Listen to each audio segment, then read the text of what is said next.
Stone Customs doing a DIY bed liner. Xtreme.com.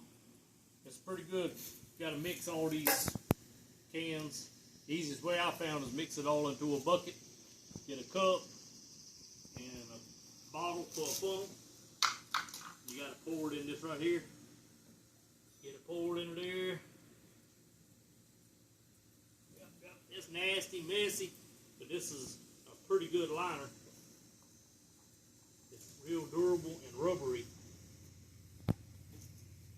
Somebody's coming up.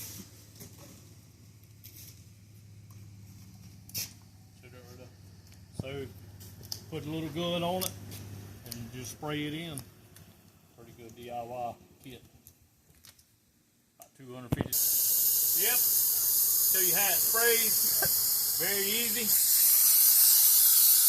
Put it on thick as you want it. It does pretty good. Xtreme.com is about $250. Y'all give me a like, subscribe, comment. Later.